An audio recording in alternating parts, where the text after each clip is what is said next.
قومی اور ملکی سطح جو ہم پاکستانی قوم کے نام سے آئیڈینٹیفائڈ ہے، ایک ہمارا پاسپورٹ ہے، اس پر ہماری نیشنلٹی پاکستانی لکھا ہوا ہے، ایک ملک ہے جو پہلے دو خطوں پر مشتمل تھا، وہ علیحدہ علیحدہ ہو گئے، اور بدقسمتی سے ایک حصے نے اپنا نام بھی بدل دیا، چھوڑیے ان باتوں کو۔ لیکن یہ کہ اس ملک کے بارے میں دو باتیں لازم ہیں جو سمجھ لینے کی ہیں۔ باقی سارے مسائل بھی اہم ہیں، اس کی معاشی کیفیت، اس کی مالی حیثیت، اس کے قرضوں میں بند جانا، اس کا اور معاملات کے اعتبار سے یہاں پہ اخلاق کا دیوالہ نکل جانا، یہاں پہ غبن اور خیانت کا وہ بازار گرم ہونا کہ جس کی شاید دنیا میں اب کہیں اور نظیر نہ مل سکے، یہ ساری اپنی جگہ پر ہے۔ ہمارا لٹریسی پرسنٹیج اتنا کم ہے، یہ ساری چیزیں اپنی جگہ، ان میں سے کسی کو میں نہیں کہتا کہ یہ کوئی غیر حقیقی یا غیر اہم مسائل ہیں، لیکن دو باتیں ہیں کہ جو ہے جڑ کی باتیں جن کو سمجھ لینا چاہیے، اور ان پر پوری تفصیل سے تو میری کتاب استحکام پاکستان کے نام سے موجود ہے۔ پہلی بات یہ کہ اس ملک کے وجود میں آنے کے لیے جڑ اور بنیاد سوائے اسلام کے نعرے کے اور کچھ نہیں۔ لفظ نعرہ استعمال کیا، میں نے یہ نہیں کہا اسلام تھا، نہیں، اسلام کا نعرہ۔ اس میں پوری بحث ہو جائے گی کہ مسلم لیگ کو دینی جماعت نہیں تھی، مسلم لیگ کی قیادت کوئی پریکٹسنگ مسلم پر مشتمل نہیں تھی، علماء کی حیثیت اگر تھی تو وہ ثانوی معاونین کی تھی، مددگاروں کی تھی، وہ اس کی قیادت میں شامل نہیں تھے۔ اب میں پوری بحث میں نہیں جانا چاہتا، لیکن یہ کہ اگر نعرہ یہ نہ لگتا کہ پاکستان کا مطلب کیا لا الہ الا اللہ، تو نہ 1946 میں مسلم لیگ کو وہ کامیابی حاصل ہو سکتی تھی جس کے بنا پر وہ پورے ہندوستان کے مسلمانوں کی واحد نمائندہ جماعت قرار پائی، نہ پاکستان وجود میں آ سکتی۔ باقی وہاں بھی 3 لیولز علیحدہ ہیں، وہ تفصیل سے میں نے بحث کی ہوئی ہے، وہ کتاب میری ہو سکتا ہے بہت سے احباب نے نہ پڑھی ہو یا نہ ان کے علم میں آئی ہو، تو میں نے تفصیل سے بیان کیا۔ استحکام پاکستان وہ کتاب پڑھنے کی ہے، اس لیے کہ ظاہر بات ہے کہ ملکی مسائل سے بھی ہم قطع تعلق نہیں کر سکتے۔ یہ کشتی کے مانند ہے، یہ ڈوبتی ہے تو ہم ڈوبتے ہیں، چاہے اس کا ہماری آخرت سے تعلق نہیں ہے، دنیا سے تو ہے۔ آپ کی ساری زندگی لگ رہی ہے اپنی اولاد کو بہتر سے بہتر پوزیشنوں میں پہنچانے کی اور اچھی سے اچھی بلڈنگیں چھوڑ کر جانے کی، یہ سارا جو ہے غرق ہو جائے گا کہ نہیں ہو جائے گا؟ یہ ملک اگر غرق ہو گیا، کون آ کے آباد ہوں گے یہاں پہ کیا معلوم؟ کتنے ہی لوگوں نے جو بڑے بڑے محل بنائے تھے ڈھاکہ کے اندر، اور پھر ان میں سے کتنے لوگ ہیں جو نکلے ہیں وہاں سے بمشکل جو ہے بتن کے کپڑے لے کر، اور کتنے ہیں جو آج بھی وہاں کنسنٹریشن کیمپ کے اندر پڑے ہوئے، کیا پتا کیا ہو۔ تو یہ ڈیفیکٹ ہو، اصل مسئلہ آخرت کا ہے، اس کی تو میں بات کر چکا۔ یہ ملک ڈوبتا ہے تب بھی اور رہتا ہے تب بھی، اصل مسئلہ ہمارا آخرت کا ہے۔ لیکن دنیاوی اعتبار سے ہماری ساری سوچ جو ہے جس کی پر گرد ہے، لیکن وہ ہم اپنے ذاتی مکان بنا لینے کو، بنگلے بنا لینے کو، کاروبار جما لینے کو یہ دیکھ رہے ہیں، یہ نہیں دیکھ رہے کہ جس کشتی میں یہ سب کچھ رکھ رہے ہیں۔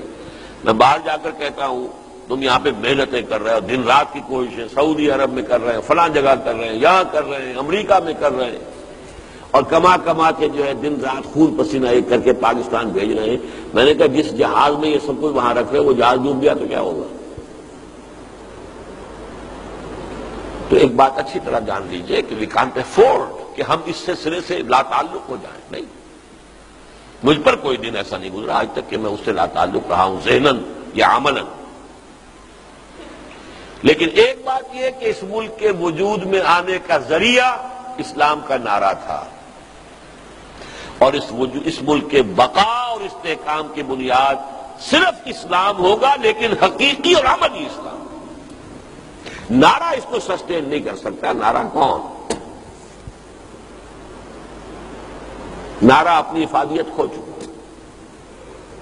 ایک دفعہ اس نعرے میں باسی کڑی کے اندر ابال آ گیا تھا 1977 میں نظام مصطفیٰ تحریک میں، اب وہ باسی کڑی بھی گئی، اب وہ نعرہ نہیں چلے گا۔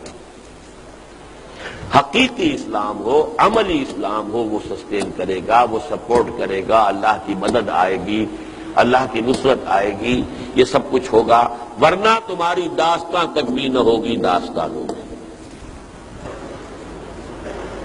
اس صدی میں 2 عظیم سلطنتیں ختم ہو گئی، in the very beginning, first world war کے بعد دی گریٹ آٹومان امپائر، سلطنت عثمانیہ ختم. یہ بوسنیا اور یہ البانیہ میں کیا ہو رہا ہے؟ یہ سب کا سب اسی کے باقیات و صالحات ہیں نا. یہ تو سارے علاقے شامل تھے سلطنت عثمانیہ میں. کتنا بڑا چنک تھا مشرقی یورپ کا، پورا شمالی افریقہ، پورا مغربی ایشیا ایک سلطنت. یا کبھی ہوا کرتی تھی سلطنت روما، جس میں کہ تینوں یہ بر اعظموں کے حصے تھے، یا پھر سلطنت عثمانیہ تھی. نام و نشان ختم. ایک ملک ترکی رہ گیا، کچھ آبادیاں ہیں جو یورپ کی مختلف ملکوں کی، اور ابھی recently U S S R gone with the wind. تو پاکستان کس کھیت کی مولی ہے؟ آدھا تو ویسے ہی گیا، نام بدل چکا اپنا. باقی جو ہے اب حالات جو ہو رہے ہیں، کس بے بسی کا عالم ہے اس وقت.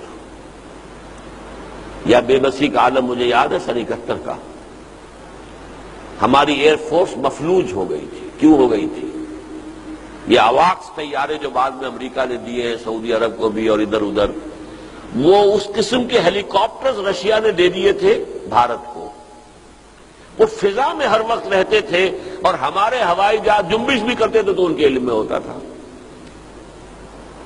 لہذا ایئر فورس جو سن 65 میں جو بھی بہرحال ہم نے مقاومت دکھائی، اس کا سب سے بڑا جو ہے وہ ایئر فورس کا حصہ تھا. وہ مفلوج ہو گئی. آج ہماری ایئر فورس اور ایئر ڈیفنس مفلوج ہو گیا، جب ہمارے وزیر صاحب بھی کہہ رہے ہیں ہمارے پاس تو وہ چیزیں ہی نہیں ہے کہ ہم روک سکیں. وہ تو 60,000 فیٹ کی بلندی پر یا 1,00,000 فٹ کی بلندی پر تھا.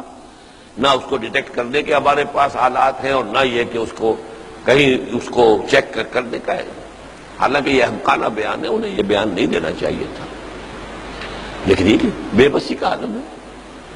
اس کا کیا اثر ہوگا پوری قوم کی نفسیات کے اوپر؟ غور کرنے کی بات. تو یہ کوئی انہونی بات نہیں ہے جو میں کہہ رہا ہوں. اور میرا اپنا تجزیہ، میرا اپنا ٹائم ٹیبل تو یہ ہے کہ اللہ تعالیٰ نے پہلے 25 برس دیے تھے مہلت کے، اور اس کے بعد ایک کوڑا اللہ کے عذاب کا پڑا، اور ہمارے 95,000 قیدی بنے ہندو کے، جن میں سے 43,000 ریگولر ٹروپس تھے. فوج، پاکستان کی فوج، سپاہی سے لے کر جرنیل تک اس ہندو کی قید میں آئے جس پر کہیں 600 برس، کہیں 800 برس، کہیں 1000 برس حکومت کی تھی. تو بڑا کوڑا بھی آ سکتا. اس کے لیے کیا کیا جائے؟ اب اس کے لیے کوئی شخص کسی اپنی اور سمجھ کے مطابق کام کر رہا ہو، اپنی انالیسس کے مطابق کام کر رہا ہو. میرے نزدیک چونکہ اس ملک کی بقا کا دار و مدار حقیقی اسلام پر ہے، لہذا اقامت دین کی جد و جہد میں جو وقت میں لگا رہا ہوں وہ استحکام پاکستان کی جد و جہد میں بھی لگا رہا ہوں. مجھ سے زیادہ خوش قسمت انسان کون ہوگا جو ایک تیر سے تیر شکار کر رہا ہو. سب سے بڑا شکار میری اپنی عاقبت ہے. اگر میں اپنا تن من دھن لگا دوں اس اقامت دین کی جد و جہد میں تو فلاح اخروی ہے. میرا اصل ہدف وہ ہے، اصل ٹارگٹ وہ ہے. لیکن میرے نزدیک یہی میرے اس ملک کی بقا کا، اس کے استحکام کا، اس کے لیے واحد بنیاد ہے، کوئی اور بنیاد ہے ہی نہیں. تو میں جو یہ کام کر رہا ہوں اسی میں گویا کہ میں اپنے اس وطن کا حق ادا کر رہا ہوں. یہ نوٹ کر لیجئے، یہ بھی دینی مسئلہ ہے. جس راستے سے آپ چلتے ہیں اس کا بھی آپ پر حق ہو جاتا ہے. حدیث ہے. اس راستے کا حق ہے کہ اگر کوئی ایذا والی شے پڑی ہوئی ہے تو اسے ہٹا کر اس راستے کو صاف کر دیں. یہ آپ پر حق ہے چونکہ آپ اس راستے پر چل رہے ہیں. تو جس زمین پر ہم آباد ہیں، جس ملک کی جو بھی بہرحال اس کی اللہ تعالیٰ کی طرف سے جو بھی کچھ یہاں عطا ہوا ہے اس سے بہرہور ہو رہے ہیں تو اس کا حق ہے. لیکن اس کے استحکام کا بھی راستہ یہی ہے، کوئی اور راستہ نہیں. آپ بھیک مانگتے رہیے، آپ وہ F-16 کے لیے کرتے رہے، وہ اپنی جگہ پر ہے، اعدوا لہم ما استطعتم، وہ اپنی جگہ پر ہے۔ یہ سب کچھ زیرو کے درجے میں ہوگا اگر یہاں اسلام نہ آیا، یہ ملک نہیں رہے گا۔ اور اس میں بڑا تلخ شعر ہے کوثر نیازی کا، اب ان کی شخصیت ذرا بہرحال فوت ہو گئے، اللہ تعالیٰ ان کی خطاؤں سے درگزر فرمائے، لیکن کوئی ایک زمانہ تھا ان کی شاعری، اس میں وہ تحریکی اور انقلابی رنگ تھا۔ اسلام کو گر تیری فضا راس نہ آئے، اے میرے وطن تجھ کو کوئی آگ